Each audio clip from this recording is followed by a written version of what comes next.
présente, donc Sylvie Lenné. Je suis, alors dans ma vie quotidienne, directrice du DAC 77 Sud, dans le sud Seine-et-Marne, donc dans un grand département. Et je suis également administratrice de la fax régionale. Je vous parlerai, vous comprendrez mieux pourquoi après. On m'entend bien? Oui, ça va. Et je suis trésorière de la fax nationale. Donc j'ai les trois casquettes, ce qui me permet d'être là aujourd'hui. Et je crois qu'il y a des attentes par rapport au DAC. Donc je vais essayer d'être un peu clair et se dire finalement qu'est-ce que les DAC et surtout comment on peut s'articuler. Et pour juste introduire, je pense qu'on ne se connaît pas bien. Et c'est aussi ça qui fait la richesse de cette rencontre. Je voulais juste commencer par un petit questionnaire, juste pour savoir un peu le niveau de connaissance. Là, c'est un challenge, là. Si ça ne bouge pas, aidez-moi quand même. Je ne suis pas étonné. Mais c'est... Donc mon challenge est là, c'est parfait. En fait, on est à la croisée des chemins. J'aime bien ce petit schéma, c'est Jean-François Conrad qui le présente souvent, mais on est vraiment à la croisée des chemins entre les établissements sanitaires, les usagers, les professionnels de santé, les acteurs du médico-social, et c'est ce qui fait notre agilité, et c'est en ça que vous allez pouvoir nous interpeller. Beaucoup l'ont dit dans la salle, on a changé de nom. Qu'est-ce qui s'est passé? Pourquoi les DAC? Il y a eu une stratégie nationale de santé, je vais passer très rapidement, mais c'est juste pour que vous compreniez ce qui s'est passé. Ma Santé 2022, en 2018, finalement, il y a eu cette stratégie avec Ma Santé 2022, et on a une loi, en fait, en 2019, sur le fait qu'on crée ces dispositifs d'appui qui étaient une convergence de l'ensemble des dispositifs d'appui à la coordination. En gros, nous avons écouté notamment les médecins qui disaient « c'est ingérable, on ne comprend rien, il y en a beaucoup trop, on ne sait plus à qui s'adresser ». Et donc, finalement, en 2019... vous retenez juste ces dates-là, on crée le dispositif d'appui à la coordination. Comme on met un petit peu de temps en France, le décret est arrivé qu'en mars 2021. Et donc les dispositifs à la coordination doivent apporter une réponse globale et coordonnée, quel que soit l'âge, la pathologie, l'handicap et la situation. Je pense qu'il y aura les PowerPoint, donc je passe rapidement sur les textes de loi. Effectivement, c'est là où vous voyez l'empilement en fait, des dispositifs et la simplification qui va venir. 96, les réseaux de santé, soins palliatifs, oncologie, gériatrie, tout ça vous parle. 2001, nous avions les CLIC qui ont débarqué. 2010, il y avait le Prado. 2011, on a créé les Maya. 2013, on a fait des CTA avec les PA-RPA. Bref, un médecin au milieu de tout ça se retrouve à dire finalement, chaque fois que j'en appelle un, il me dit que c'est l'autre. Et donc, dans un dispositif incluant, excluant, qui est insupportable, on a créé des DAC en disant on rationalise le paysage et il n'y aura qu'un dispositif d'appui à la coordination. Vous imaginez que ça n'a pas été simple. Et alors, quand on nous a annoncé ça en 2019, on a fait un peu l'effet inverse, c'est qu'on s'est dit, toutes les fédérations régionales, on va déjà fusionner nos fédérations régionales et on a créé la fax nationale. On a commencé par ça, même s'il y avait quelques DAC qui commençaient à se créer, d'emblée, la fax s'est créée, donc assez tôt. Et donc l'idée, c'était d'accompagner finalement, à la fois en rencontrant le ministère de manière régulière et en soutenant en fait les régions, la création de ces DAC. On a regroupé au sein de cette fédération les DAC, les dispositifs spécifiques régionaux, on n'en parle pas assez, mais les DSR, et pour le coup, les CLIC ont intégré aussi cette fédération. L'ANC CLIC fait partie de la fax nationale, ce qui fait qu'au niveau national, on est quand même assez regroupé. D'emblée, on s'est dit il faut que chaque région se dote d'une fax régionale. Ça, c'est important pour vous, parce que ça veut dire que c'est des interlocuteurs privilégiés qui sont en lien constant avec les DAC, les dispositifs d'appui qui se sont créés. En Île-de-France, il y a la fax Île-de-France. Dans le Grand Est, il y a Codage, qui est la fax, pour le coup, du Grand Est. Donc ça, pour le coup, vous retrouverez sur le site, je crois qu'il est sorti, ou qui va prochainement sortir, il est en train d'être mis à jour sur la fax nationale, toutes les coordonnées. Ces fax sont pour vous des interlocuteurs. Ce n'est pas des personnes qui vont sur le terrain au sens du patient, mais en tout cas, ça va déjà vous aider dans vos rencontres, c'est un premier niveau. Quelques chiffres. En 2023, 200 000 personnes accompagnées au niveau des DAC, et la cible finalement qu'on nous donne au niveau du ministère, c'est plutôt 300 000. Donc vous voyez, on a un peu de marge. Il y a, alors, c'est le seul dispositif pour le coup maintenant, donc tout ça c'est regroupé. On est en 2024, tous les départements ont un DAC. Donc ça y est, ou soit c'est des DAC infradépartementaux, notamment en Île-de-France. Donc il y a 133 DAC en France, 61% sont départementaux, 39%, c'est des grands départements, sont infradépartementaux. Ça veut dire que, où vous êtes en France, vous avez un DAC. Ce qui n'était pas vrai avant. C'est-à-dire vous pouviez avoir un réseau de santé, un clic, voilà, le territoire n'était pas couvert. Maintenant, c'est couvert. Juste un petit chiffre important, on est quand même beaucoup associatifs. 89% sont associatifs. Au sein des DAC, donc 2809 ETP, c'est beaucoup de personnel. C'est assez disparate, c'est pour ça que je n'ai pas mis l'équipe type. En fonction des régions, vous avez des médecins. Il n'y a pas des médecins partout, mais quand même, globalement, il y a beaucoup de médecins dans les DAC. Il y a des infirmières et des assistantes sociales, du personnel médico-social. On est assez pluridisciplinaire, pour le coup, pour répondre, en fait, aux différentes demandes. Un DAC, qu'est-ce que c'est? Les DAC qui sont compétents pour évaluer, coordonner, accompagner sur leur territoire les situations de patients complexes, tout âge, toute pathologie, en privilégiant l'interdisciplinarité. Première question, vous allez me dire, complexe, c'est quoi? Vous avez une définition? Alors, on a écouté les médecins traitants quand on a écrit le texte. Les médecins traitants nous ont dit, mais en fait, c'est la complexité ressentie. Chaque fois qu'un professionnel de santé ressent une complexité, il peut appeler le DAC. Comme ça, il n'y a plus de définition, il n'y a plus les critères de la Maya, il n'y a plus le truc qui inclut pas. On est dans « vous ressentez une complexité », vous allez comprendre nos différentes missions, vous nous appelez. Le paysage, ça fait plusieurs cartes qu'on voit dans tous les sens. J'en remets une autre, vous voyez, c'est l'ensemble de nos partenaires. Elle est complexe et il faut qu'on soit en lien avec tous ces partenaires. C'est notre quotidien. On est vraiment dans un écosystème, d'où la première diapo. Ça, c'est important. On va forcément s'appuyer sur tous ces partenaires. L'idée, c'est que le DAC, il ne peut pas tout faire. Une fois que vous avez vu la loi, vous vous dites, mais en fait, ils font tout, les DAC, c'est génial. En fait, je vais les appeler, ils font tout, ils ont les équipes pour tout. C'est faux. En fait, quand on a construit le DAC, on a réfléchi à se dire, à chaque problème, sur qui on s'appuie, avec qui on est en relation, qui on appelle. Est-ce qu'on y va seul? Est-ce qu'on n'y va pas seul? Est-ce qu'on y va avec un partenaire? Est-ce qu'on a l'expertise sur le territoire? Est-ce que l'expertise, elle est régionale? Est-ce qu'elle est locale? Et la mise en relation. C'est ça, en fait, un DAC. Un DAC qui se construit, il se reconstruit et il avance. On est toujours en train de mettre à jour nos données, etc. D'où l'intérêt de vous rencontrer et d'où l'intérêt de nous rencontrer parce qu'on vous connaît peu. Et c'est pour ça que les DAC dans vos stats ne sont pas, et nous, dans nos stats, les maladies rares, je suis d'accord, sont peu identifiées. Je ne sais plus qui disait ça, mais en fait, c'est peu identifié dans nos stats parce qu'on ne les statistifie pas, en fait. Ce qu'il faut retenir, c'est qu'on est polyvalent. Ça veut dire pas de limite d'âge, pas de limite de pathologie, en fait, on est toute pathologie, tout handicap. Le principe d'action, et c'est ça qu'il faut comprendre quand on appelle un DAC, c'est qu'on va toujours agir en subsidiarité. S'il y a un effecteur présent, on va orienter vers l'effecteur. Je vous prends un exemple. Si on sent que c'est un ressort de l'HAD, typiquement cette situation, c'est l'HAD, et que l'HAD n'a pas été identifié, on ne se substitue pas, on va prendre attache auprès de l'HAD, on va présenter la situation, et pour le coup, l'HAD va prendre le relais. On s'assure, par contre, que l'HAD a bien pris le relais. Et notre rôle, c'est de coordonner. Ça, on est dans la simple mise en relation, mais on peut aller plus loin. Les résultats, c'est simplifier, coordonner, soutenir. C'est ça qu'il faut retenir. C'est notre rôle au quotidien. Et on a un énorme rôle, et encore, j'ai envie de dire, de plus en plus important au fur et à mesure là, du temps, c'est un décloisonnement de la ville et l'hôpital. On va décloisonner le sanitaire, médico-social et social. Le médecin qui appelle avec une situation complexe, souvent, c'est pas ça. Il y a son cœur de métier qui peut être complexe et il cherche la compétence, mais souvent, c'est que c'est une situation où à la fois il y a du sanitaire, du médico-social et du social, et juste dans le laps de temps qu'il a, c'est juste pas possible. Donc il a besoin de nous. Et j'ai envie de dire, tout professionnel peut nous appeler. Y compris, alors je vais te dire quelque chose, il y a certains patients qui nous appellent, parce que notre numéro circule.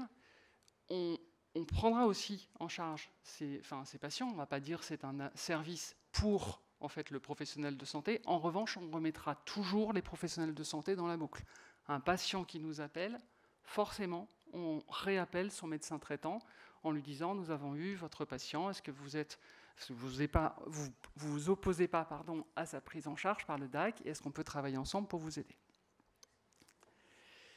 3 missions. On a 3 missions. Une porte d'entrée unique, ça c'est la mission 1, la mission information-orientation, qui est une porte d'entrée unique pour tous les professionnels de santé. On a une deuxième mission qui est l'appui au parcours, et une troisième mission qui est l'intégration et la dynamique des ressources. Et c'est là où vous allez voir certains croisements, notamment avec la CPTS. Mission 1, c'est simple. Vous appelez, et c'est là où vous allez avoir, c'est là la proximité, c'est qu'on a en fait une connaissance fine du territoire. Quotidiennement, on met à jour ces connaissances et on essaye de vous trouver des solutions, j'ai envie de dire, sur tous les sujets. Sanitaire, social, médico-social, le transport, la justice, parfois des problématiques d'emploi dans certains parcours. Je pense au parcours soins palliatifs où ça crée des difficultés, où il faut aider la personne. Donc on a des ressources sociales pour ça. Donc en fait, c'est vraiment l'idée, c'est qu'on va vous mettre en relation avec la bonne compétence ou si vraiment il n'y a pas la compétence, vous aider et essayer de la trouver, ou parfois faire. Parfois, on a une urgence à faire. Donc ça, on voit bien que dans le parcours, on se met en relation avec tous ces acteurs, on essaye de savoir comment ils fonctionnent, on fait énormément de rencontres, vous imaginez, pour comprendre qui fait quoi, quand, et vers qui on doit orienter. Donc cette mission 1, notamment dans les maladies rares, où vous recherchez souvent des professionnels de santé, mais pas que, ça, on peut vous aider. On va s'aider notamment dans la recherche de médecins traitants, qui est souvent une question à la mission 1, de l'organisation des CPTS. Ce qui vient d'être dit, c'est-à-dire qu'on est en relation avec eux et on va faire avec. La deuxième mission qu'on a, c'est l'appui au parcours complexe, encore une fois, ressenti. Ça veut dire accès aux droits, planification de la prise en charge. Ça veut dire des évaluations au domicile, qui vont être multidimensionnelles, qu'on va partager avec d'autres professionnels, et on va en fait pouvoir mettre en place des aides en lien avec le médecin traitant. Et donc tout cet accompagnement, c'est pour nous. Les aides, ça peut être de l'HAD, mais pas que. Ça peut être un SIAD, ça peut être un service à domicile. Donc ça, c'est notre rôle aussi. On ne fait pas de soins, on est bien d'accord, on est juste dans la coordination, évaluation, accompagnement. Ensuite, on va pouvoir être, c'est bien le rôle de la coordination, organiser ces concertations pluriprofessionnelles. On a aussi ce rôle-là, c'est-à-dire à un moment donné de mettre autour de la table plusieurs professionnels de santé et discuter sur une situation pour trouver des solutions. Et alors je vais nuancer mes propos, mais dans certains DAC, on a réussi à garder ce qu'on appelle l'accompagnement intensif au long cours, donc sur des situations très complexes, on arrive encore à mettre des référents parcours qui vont avoir cet accompagnement intensif qui est nécessaire. Je pense à des patients qui n'ont plus de famille, plus d'aidants, qui sont seuls, et sans l'intervention intensive d'un coordonnateur de parcours, on sent bien qu'on ne remettra pas dans un parcours de santé une personne. Troisième mission, qui est une mission plus de soutien des initiatives professionnelles. C'est là où, pour le coup, je vous rejoins, madame, parfois on confond le rôle de la CPTS et le rôle du DAC, mais l'idée du DAC, ce n'est pas de faire, encore une fois, même sur cette mission 3, on n'a pas à faire ce que les autres ont pour mission. Nous ne faisons pas les missions de la CPTS. En revanche, on les soutient et on participe au groupe de travail des CPTS. Moi, je participe au groupe de travail des CPTS de mon territoire pour comprendre, en fait, et apporter une pierre à l'édifice sur l'organisation des parcours de santé qui sont réalisés, pour le coup, par ces professionnels de santé. Et j'ai envie de dire, moi, très égoïstement, je les utilise. C'est-à-dire que je vais orienter les médecins traitants vers les CPTS, je vais orienter le patient vers les bonnes ressources du territoire et justement ce que la CPTS a pu construire. On a aussi un lien fort avec l'hôpital, notamment sur les sorties d'hospitalisation. Ce que j'expliquais, en fait, on a maintenant des DAC qui interviennent au sein des hôpitaux dans le cadre de la sortie à l'hôpital, en amont, et on discute en fait de certaines situations pour prévenir et éviter ces sorties sèches qui sont extrêmement compliquées avec des familles démunies. Pour conclure, j'ai essayé d'être rapide pour rattraper un petit peu de temps. Toute la France est couverte. Donc, j'ai envie de dire, DAC réflexe. Si vous scannez le QR code, vous n'aurez pas de questions, mais ça vous envoie sur une carte qui a été faite par la DGOS pour retrouver votre DAC. Donc pour le coup, vous pouvez sans problème scanner, vous retrouverez sur le site pour le coup, et là vous avez vraiment en fait les DAC par commune. Donc il suffit que vous tapiez votre commune ou la commune du patient et vous avez les coordonnées du DAC. Et pour s'y retrouver, je vous ai mis, si vous avez des questions ou si vous voulez des rencontres ou si vous voulez que la FACS nationale vous mette en relation avec le bon interlocuteur d'une des fédés régionales, je vous ai mis l'adresse contact de la FACS nationale et pour le coup, on reprendra contact avec vous, n'hésitez surtout pas.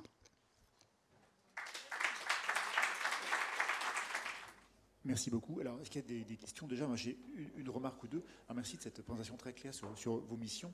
Et c'est vrai qu'il y a un travail à faire, en fait, quelque part. On ne peut pas nier qu'on a un problème. Vous présentez quelque chose qui a été créé pour remplacer plein d'autres structures avec plein d'acronymes, de sigles, etc. Et 90% des sondés admettent ne pas connaître votre existence. Donc, voilà, il faut communiquer, hein, ça, il n'y a aucun doute là-dessus. Est-ce qu'on a des questions dans le public? Oui, Madame Abadi, quelques instants. Je vais faire quelques remarques parce que je boue là depuis 2 heures. Briac le sent. Je suis quand même une pédiatre polyvalente qui m'occupe d'enfants en grande difficulté depuis très longtemps. Et les remarques que j'ai à faire, c'est que je suis particulièrement sensibilisée à tous ces soins extra-hospitaliers. Hein. Et quand même, je pense que, il faut arrêter ces acronymes. Je veux dire, c'est un pastiche. C'est hormis... Edith Gadebois, c'est un sujet, mais les autres, je veux dire, c'est une folie. On ne comprend rien de la façon dont on parle les DAC, les TIC, les CLIC, les TOC. Donc, arrêtons les acronymes et parlons des choses par leur nom pour que les gens comprennent quelque chose et arrêtons de les changer tous les 3 ans quand par hasard une AVS se transforme en AESH, on ne sait pas pourquoi. Ce n'est pas le bon public probablement, il faudrait avoir le ministère devant soi pour pouvoir... dire tout ce que j'ai à dire, mais c'est tellement... je pense que tout le monde le pense, donc c'est intéressant avant. On leur demande de surtout ne pas changer. Mes remarques ne sont pas du non, mais elle est importante. Deuxièmement, arrêtons de créer des choses. Je veux dire, tout existe. Tout le monde fait sa brochure, son film, sa BD, avec beaucoup d'argent, beaucoup de bonne volonté, d'intelligence, de temps passé. Mais je veux dire, il faut qu'il y ait des liens, que des choses soient... Et troisièmement, arrêtons de créer une couche de plus pour simplifier un truc. Je veux dire, il faut réduire le nombre. Quand on pense à l'argent que coûte tout ça, et au nombre de gens de bonne volonté, des gens intelligents, sympathiques, ce n'est pas du tout un reproche, qui passent beaucoup d'heures de temps plein de leur vie à essayer de trouver des gens qui, eux, sont absents. Il n'y a pas d'orthophoniste, il n'y a pas de kiné, il n'y a pas de psychomote. Tous ces gens-là, vous pouvez être 25 à les chercher. À partir du moment où ils ont 2 ans d'attente chacun sur leur liste, à part donner le coup de fil pour dire « je t'en supplie, prends-le après-demain parce que celui-là c'est une catastrophe », je veux dire, il faut que la France réalise qu'il faut mettre les gens au travail et que les écoles d'orthophonie soient ouvertes, qu'il y ait beaucoup plus d'orthophonistes plutôt que des gens qui cherchent. Et ma dernière remarque, parce que c'était celle de Briac derrière moi, c'est que tout ça, l'intelligence artificielle, on demande à Google ou on demande dis-le toi-même, dis-le toi-même. Briac Thierry, ORL pédiatrique. On va quand même faire une table ronde. Donc j'en profite puisque j'ai la parole. J'ai une remarque sur vos interventions en général. C'est qu'il y a un des points qui me paraît essentiel, c'est la recherche de l'information. Et donc tout à l'heure, dans vos petites BD, il y avait j'ai un patient avec des yeux verrons, une mèche blanche. Moi, je demande à ChatGPT, il me dit ce que c'est. Donc je l'ai fait. Hein. Il me dit ce que c'est.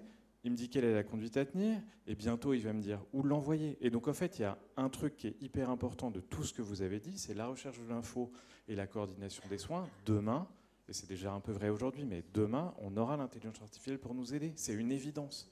Et ça, en fait, je pense que c'est clairement sous-estimé dans le changement de la pratique des soins de demain. Et demain, c'est dans 2-3 ans, dans 5 ans, mais c'est dans pas longtemps. En fait. Juste pour répondre, sur les deux interventions, la première chose, c'est que je suis d'accord sur... je ne suis pas du ministère, pour le coup, donc je peux être d'accord, mais pour le coup, Sur les professionnels de santé, effectivement, je suis en plus dans un territoire où c'est une catastrophe, c'est compliqué. Mais une fois qu'on s'est dit ça, on a un espoir et franchement, j'y passerai le temps qu'il faut. Mais les équipes des DAC, c'est vraiment leur cœur de métier de se dire, même avec les pénuries, on va essayer de trouver. En tout cas, on est plus en proximité que vous, et donc on peut au moins tenter. J'ai envie de dire, tentons. Parce que parfois, on a le petit challenge, et parfois à plusieurs. Je vois très bien un médecin traitant sur le fait de prendre en charge un nouveau patient. C'est dur de négocier, mais quand il a un coordonnateur de parcours, c'est beaucoup plus simple. Il dit, si tu restes sur la situation, si tu m'aides sur les autres parties, je veux bien assurer la partie médicale. Seul, je ne le prendrai pas. Donc on a quand même ça qui fait qu'on va peut-être un tout petit peu avancer. Sur l'IA, je peux vous rassurer, on y est. Parce qu'on commence à y réfléchir. On a tellement de ressources. Il faut rationaliser. De toute façon, on voit bien, regardez Doctolib qui est en train d'évoluer là-dessus. On y va. Après, il faut y aller intelligemment et se dire qu'il ne faut pas perdre, et ça c'est mon point essentiel, l'humain dans tout ça. C'est-à-dire que ça, c'est capital de se dire, ça doit être de l'intelligence dans la coordination, dans les ressources et un gain de temps, mais surtout, ne perdons pas l'accompagnement humain. Comment c'est financé? Le financement des DAC. Des DAC. Ouais. Financement des DAC, c'est un financement pour le coup via l'ARS, via le FIR, le Fonds d'intervention régional. Donc c'est 100% financé par le ministère de la Santé et ARS. Merci.